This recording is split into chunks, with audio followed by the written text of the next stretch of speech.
Nah, don't worry about it.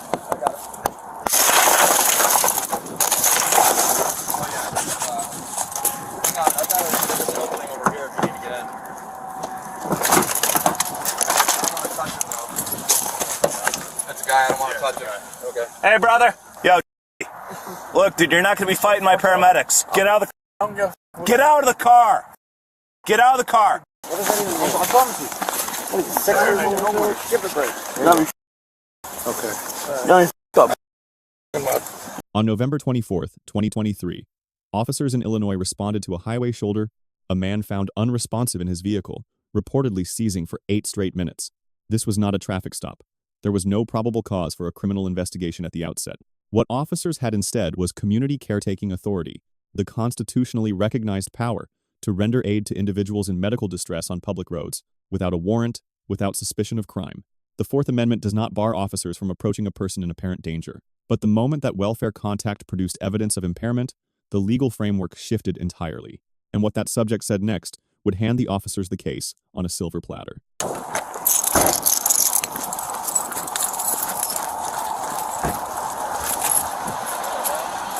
Beat down the window and look it up. He's been seizing for like the last 6 minutes. All right, that's fine.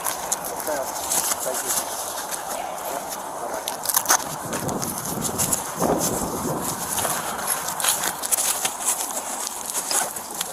You want me to open the back door and get it unlocked? Is the back door open? The window's open. Well, like...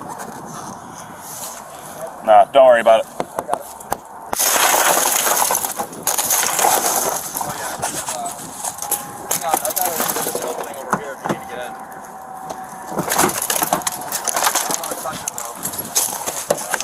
I don't want to touch him. Okay. Hey, brother.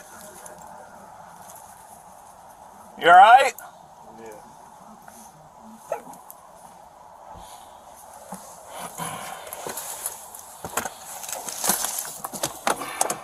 You want to open it? Yeah. I'm going to shut the back door open. Thank you, sir. Sorry about that. Yes, sir. I don't know. He stopped seizing. He was seizing for a good 8 minutes. Hey, man. Hey, what's going on? Do you know your name? Yeah. What's your name? We were just driving and we stopped. Okay. Found him. Hey, are you able to move out a little bit? Yeah. So paramedics can talk to you?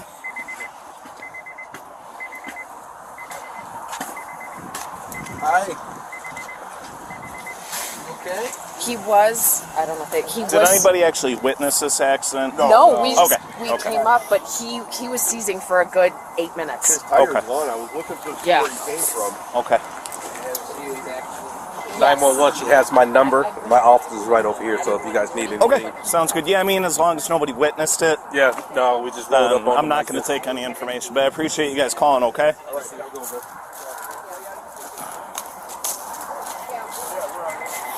name?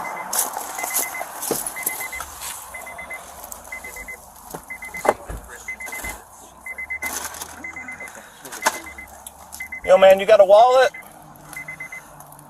No.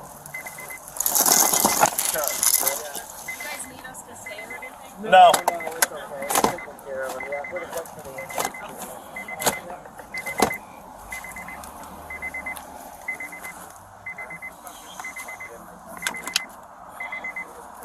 Hey, is anything hurt? No? Do you remember what happened? No? Hey, sir, what's your first name? Yeah. Where's your wallet?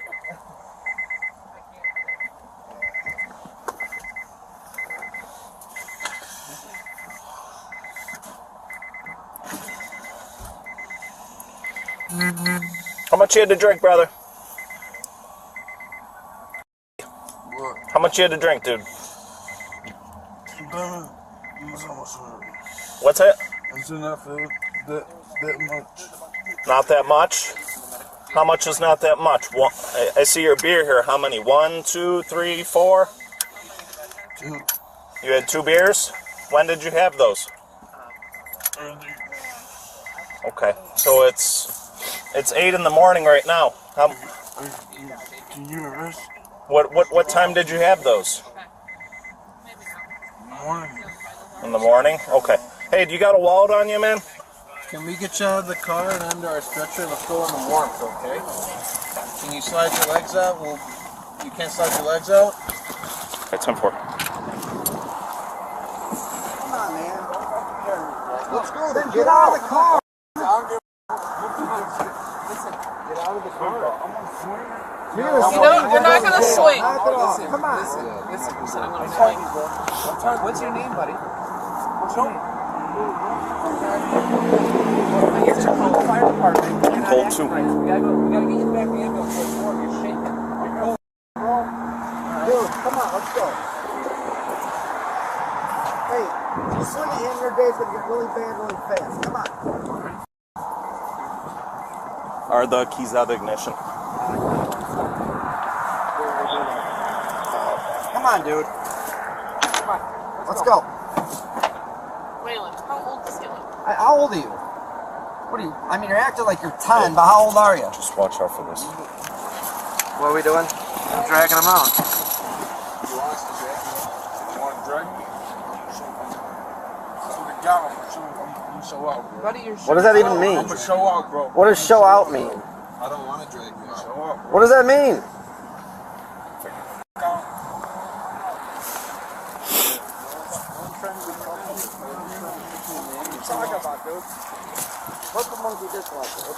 Yo, look, dude, you're not gonna be fighting my paramedics. Get out of the Get out of the car. Get out of the car. You're either gonna get out of the car or we're gonna drag you out. Drag me out. All right.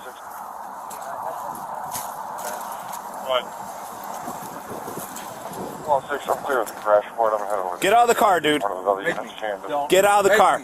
You spit on us, we're gonna have a problem. Make me. Make me. We're gonna have a problem here. Make it. Make it a problem. All right, we'll get you out. Don't worry. Okay, don't worry. Get me out of here. What's your last name? Figure it out. Okay. So you're refusing to identify Figure it yourself? out. Yes, I am. Okay. That's fine. I have no problem with identifying myself. Whose car is this? Don't worry about it. Okay. Let's get you out of the car. There you go. I promise you. I'll sue you. Don't sue me. Hey. Don't touch me. Hey, Sit down. Sit down. Hey, don't touch me. Don't touch me. I don't have no stretcher for them. Don't get me off me. Don't get me off me.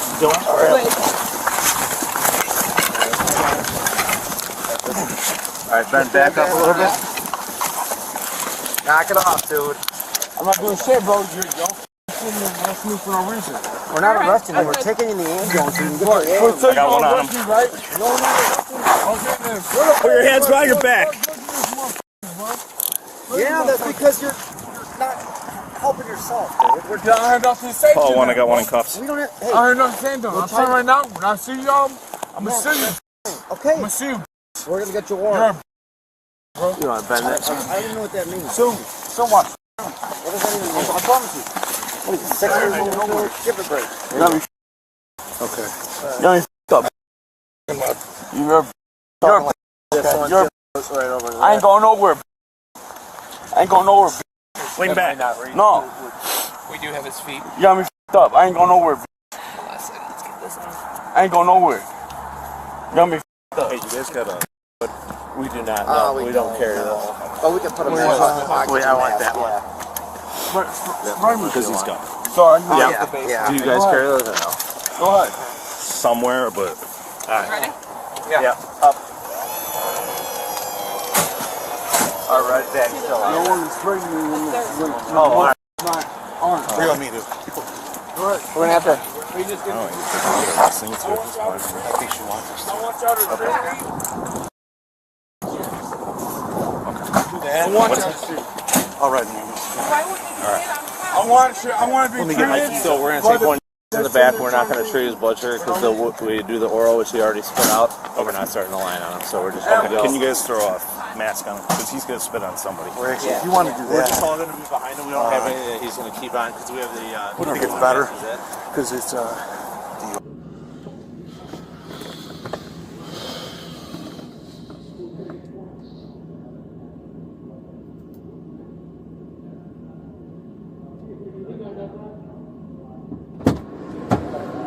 Hey, Jesse. What's up, man? I'm Deputy Dickerson. We're trying to get you in here, get you through the process so you can go to court, get everything figured out. You gonna be cool with us, man? Yeah.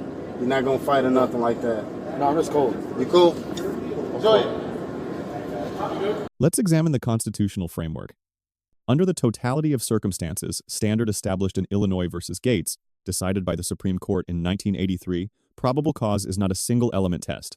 It requires officers to weigh every observable fact together. Here, that meant an adult male found unconscious on a highway shoulder at 8 in the morning, a prolonged post-seizure episode witnessed by bystanders, an admission, voluntary, non-custodial of consuming alcohol that same morning, and open containers visible inside the vehicle. None of those facts alone crosses the threshold. Combined, they do. The DWI probable cause did not arrive through a field sobriety test. It assembled itself one admission at a time, in real time, on camera. And the law was already waiting at the end of that conversation. When officers asked about alcohol, the subject was not yet under arrest. That distinction is decisive. In Berkemer versus McCarty, decided in 1984, the Supreme Court held that roadside questioning during a welfare or investigative contact is non-custodial. Miranda does not apply until the encounter becomes a formal arrest. Officers needed no warning before asking how much he had drunk. The subject had no constitutional right to silence at that moment. His answer, 2 beers, that morning was freely given and fully admissible. Meanwhile, the subject's explicit refusal to identify himself, stated clearly on camera, was handled exactly as Illinois law requires. This state has no general compelled stop and identify statute. Officers acknowledged the refusal, moved on, and made no unlawful arrest for it. That procedural restraint protected every subsequent charge from suppression challenges, but it was about to get harder because the subject was not done escalating. When the subject threatened to strike officers and paramedics, the legal calculus changed under Graham versus Connor, 490 United States 386, 1989. That holding requires force to be judged by what a reasonable officer knew at the moment of decision, not in hindsight, and not from the safety of a review screen. At that moment, officers knew. Post-seizure individual, impairment indicators confirmed, threat of physical violence stated out loud. Multiple lawful commands refused. Any force applied in that window is measured against that specific context. The physical removal that followed hands-on control, no weapons deployed, sits at the lower end of the use of force continuum and was proportionate to the resistance encountered. Spitting, or the credible threat of it, elevated the exposure to aggravated battery under Illinois compiled statutes. 72512, 3.05. A felony charge triggered by the peace officer status of those targeted. The paramedics' request for a mask was not precautionary theater. It was contemporaneous evidence of a known threat, captured on Bodycam in real time. The subject walked away, or rather, was transported facing 5 charges. Driving while intoxicated under 625, Illinois compiled statutes 511, 501. Transportation of open alcohol under 625, 511, 502. No valid driver's license under 625, 56101. Resisting or obstructing a peace officer under 725, 311. An aggravated battery under 725, 12, 3.05. The aggravated battery charge carries the most contested legal question, whether the spitting behavior was intentional or involuntary, in the context of a post-seizure neurological episode. That distinction, intent versus involuntary act, is where any defense will concentrate its effort. Final case disposition remains unknown at the time of this analysis. The officers on scene receive a grade of B+. The legal framework was handled correctly at every critical juncture. Identification refusal, not weaponized. Probable cause assembled without overreach. Force proportionate under Graham's objective reasonableness standard. Deputy Diggerson's late-stage de-escalation was genuinely effective. A name, a calm tone, a clear next step, and the resistance collapsed in seconds. That technique worked. The problem is, it arrived far too late. Earlier in the encounter, profane and escalatory language from officers in an active medical environment was unprofessional and tactically counterproductive. The skill that ended the confrontation could have prevented it. The subject receives a grade of C-. The identification refusal was legally sound, that much is accurate. The admission about drinking, however, came freely, without custody, and is fully admissible. Threatening to strike officers triggered a force response that was, under the law, justified. Daring officers to physically remove him created the confrontation he then suffered through. The spitting behavior, if proven intentional, adds a felony to what might otherwise have been a medical transport with minimal legal exposure. There is one genuine mitigating factor. The postictal state following a prolonged seizure can produce confusion, agitation, and impaired impulse control that are neurologically real, not performative. Any competent defense will raise it on the intent element of the aggravated battery charge. Whether the court finds it persuasive will depend entirely on the medical evidence. There are 3 things worth taking from this encounter. The first, community caretaking authority is real, but it has a limit. The moment a welfare contact produces evidence of criminal activity, officers must have independent probable cause to continue. Here, that threshold was met, but it came from a voluntary admission, not investigation.